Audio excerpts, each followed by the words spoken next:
Fabio Wasserman está con nosotros, gracias por acompañarnos, Fabio. Él es historiador del Instituto Ravignani de la UBA y del CONICET, nada menos que del CONICET. Exactamente. ¿Hay un ataque, Fabio, contra el CONICET? ¿Y en exclusiva contra el CONICET? No diría que hay un ataque en exclusiva contra el CONICET. En realidad, el gobierno que asumió hace poco más de un mes tiene una política general hacia el Estado y dentro de lo cual está incluido el CONICET.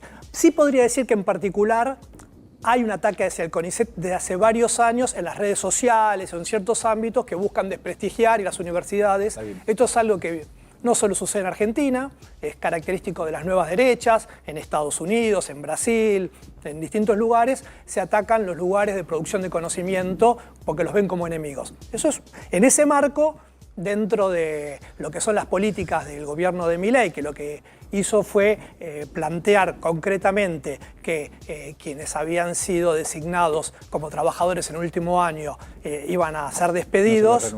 En esa volteada cayó el CONICET, pero eso no es algo particular del CONICET. ¿En qué situación está el CONICET hoy, Fabio? Bueno, digo, más allá de las cuestiones personales que son graves, porque cada persona es una vida, es una familia, es un proyecto de vida, lo que hay es una gran incertidumbre. Y la poca certidumbre que hay no es muy buena. En este sentido, lo que sucedió ahora, bueno, se tardó primero en decidir a qué parte del organigrama del Estado iba a ir a parar el CONICET. Luego se tardó en designar a quien ya se sabía que iba a ser el presidente. Ahora que está el presidente, lo que se decidió es que algo que sucede en forma regular, con todos los gobiernos, en forma anual y periódica y sin ningún problema, que es que asumen nuevos becarios y, y hay ascensos por promociones, se decidió no dar a conocer los resultados que ya están desde diciembre. Y esto no implica una erogación particular, no es algo que es más caro, porque en general asumen nuevos becarios, pero también los becarios que terminan que empezaron hace 5 años, o sea que es un cambio. Y después las promociones es algo que en términos salariales es muy menor. Entonces ahí hay unas cuestiones muy complejas en relación a lo que implica para el sistema científico y no solo para el CONICET, porque el CONICET es una parte, es un engranaje dentro del sistema científico macro en el país. Entonces lo que hay es mucha incertidumbre, porque esto pone en riesgo proyectos, pone en riesgo acuerdos dentro del país, internacionales, pone en cuestión cuestiones personales. Hay gente que decidió que se iba a postular, es un proyecto de vida, a veces hay que mudarse. Ese tipo de cuestiones. Sí. Eso por un lado. Y después por otro lado, ayer en medio de que el directorio dio a conocer esto, también se notificaron 50 trabajadores que no iban a renovárseles administrativos, que no se les iba a renovar su empleo, ¿no? su contrato. Y quiero remarcar esto, no eran 50 trabajadores que fueron designados ampliando la planta. El CONICET, como en toda parte del Estado, el año pasado se jubilaron, hubo renuncias, tomaron nuevos trabajadores que reemplazaron a los anteriores. El gobierno, ¿cómo lo ve? Ah, son nuevos, afuera. Claro. Sin hacer ningún tipo de evaluación, sin hacer ningún tipo de auditoría, ¿no? En ese sentido, insisto, es algo que le pasa al CONICET y le está pasando a todo el Estado. Un solo ejemplito. Sí. La semana pasada, ustedes lo habrán visto, cuando sucedió el problema con los museos que no iban a abrir el fin de semana, porque el gobierno también decidió eliminar las horas extras, sin preguntarse en qué se usaban las horas extras. Y bueno, parte de esas horas extras eran trabajadores que abrían los museos los sábados y domingos. La motosierra. Claro, pero el problema es que, supongamos que esté bien. Decir, ahí vamos a hacer una evaluación. No está hecha la evaluación. No está hecha la evaluación, por eso dije motosierra. Fabio, vos mencionabas un poco que en las redes se cuestiona el CONICET desde hace rato y demás. Uno de esos cuestionamientos tiene que ver con que aparentemente algunos investigadores del CONICET investigan cosas que no tienen ningún tipo de sentido. ¿Qué tan cierto hay de esto? ¿Qué nos perdemos si no está el CONICET o el CONICET, digamos, está desfinanciado? Bueno, está muy buena la pregunta. En principio, para aclarar a la gente, porque hay como mucho mito, y yo me lo encuentro con mis vecinos, familiares, ¿no? Que me dicen, pero hay ñoquis, ¿qué investigan? ¿No? Porque se instaló realmente eso. Cuando voy al médico, el médico me lo pregunta, o sea, para tener una idea. Si yo tengo que explicarle a este señor que se doctoró, que sabe cómo funciona el sistema, le tengo que explicar igual todo esto. Bueno, para ser investigador del CONICET tenés que haberte doctorado, tenés que haber hecho una trayectoria de 5 años por lo menos, tenés que pasar por un proceso de selección muy exhaustivo, tenés que concursar y después somos evaluados periódicamente. Es el organismo del Estado cuyo personal está más evaluado, incluso ya que está sobreevaluado todo el tiempo. ¿Sí? Igual que, por ejemplo, para ingresar al Instituto de Servicio Exterior. Son los dos organismos que para ingresar tenés que concursar en forma regular. Entonces ya el personal de por sí es calificado.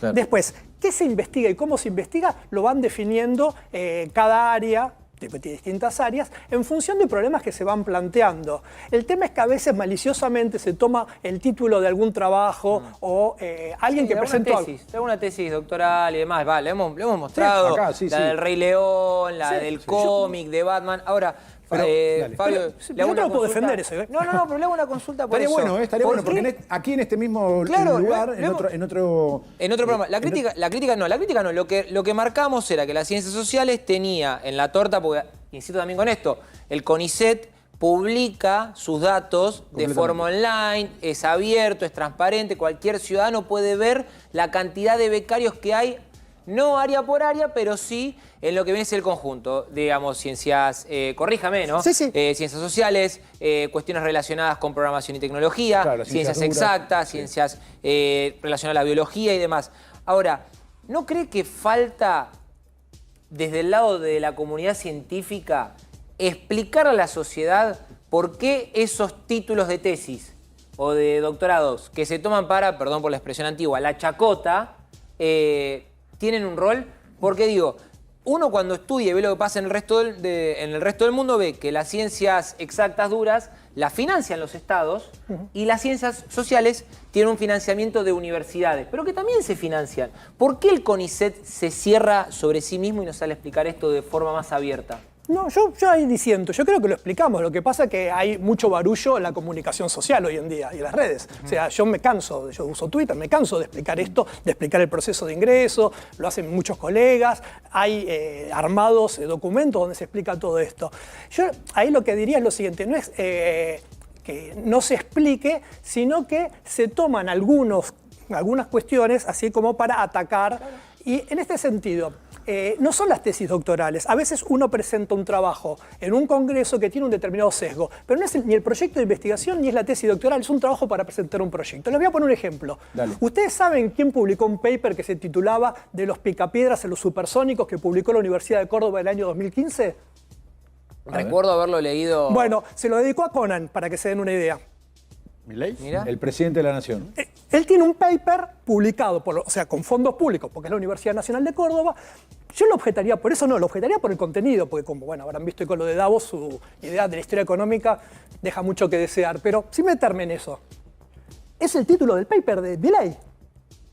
¿Y por qué está bien eso y está mal que otro? O sea, es un título, es algo para llamar la atención, no es el contenido. Entonces estamos confundiendo. Digamos. Claro, estamos confundiendo a veces el título de algo que puede ser porque uno lo presenta en un congreso o porque lo presenta en una actividad que tiene determinadas características que llama la atención, con el contenido. Y el contenido tiene que ver con cómo se hizo esa investigación, con su relevancia, y ahí sí podemos discutirlo. Y es legítimo.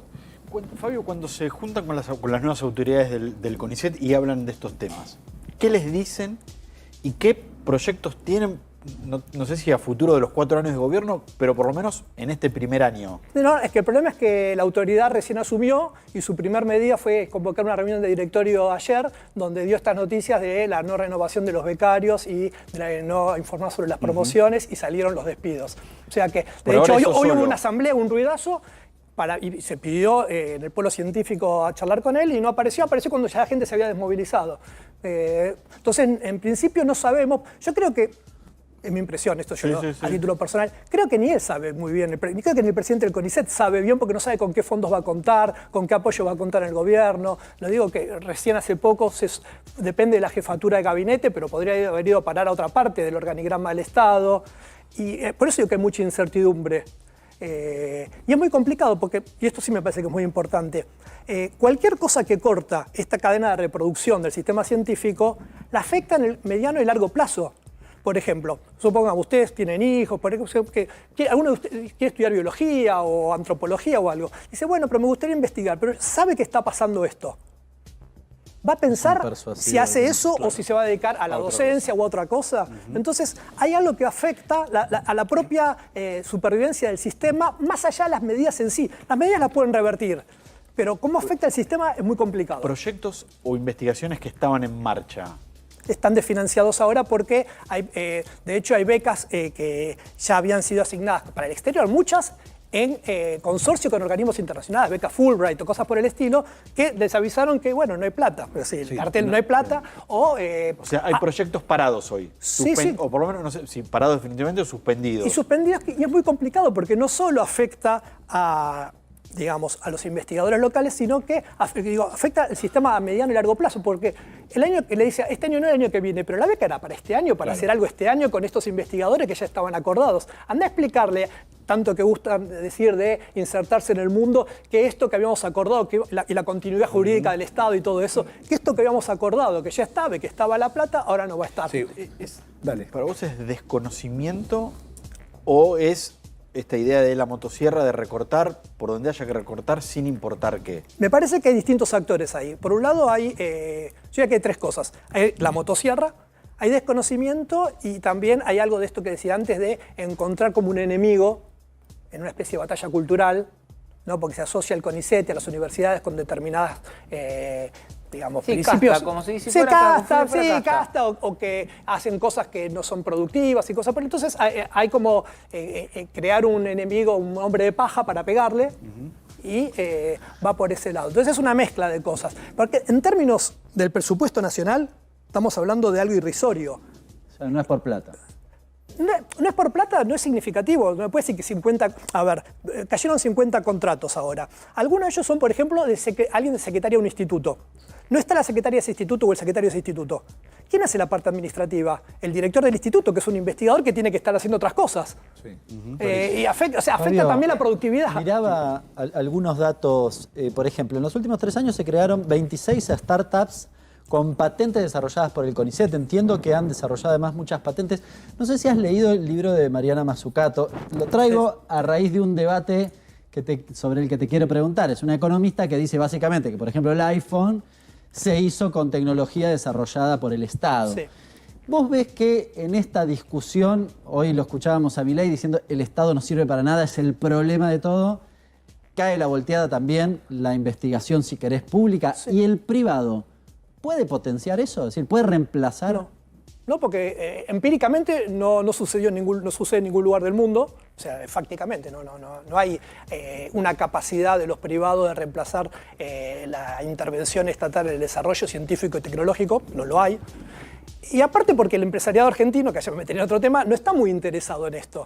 No está muy interesado Claro, en es muy de invertir en el largo mediano y largo plazo. plazo y obtener, sí en aprovechar o en hacer sinergia con desarrollos del CONICET. Fabio, gracias por tu tiempo. No, Muy muchas interesante gracias por la escucharte. invitación. Fabio Wasserman, historiador de la UBA y del CONICET. Sí. ¿De qué decir algo más? No, que quería agregar algo que me quedó mientras lo que decía Hernán. Internet, algo que disfrutamos todos, se creó gracias al desarrollo del Estado. Lo llamaban antes ARPANET en los 60 en Estados Clarísimo. Unidos, que lo hizo el ejército. Clarísimo.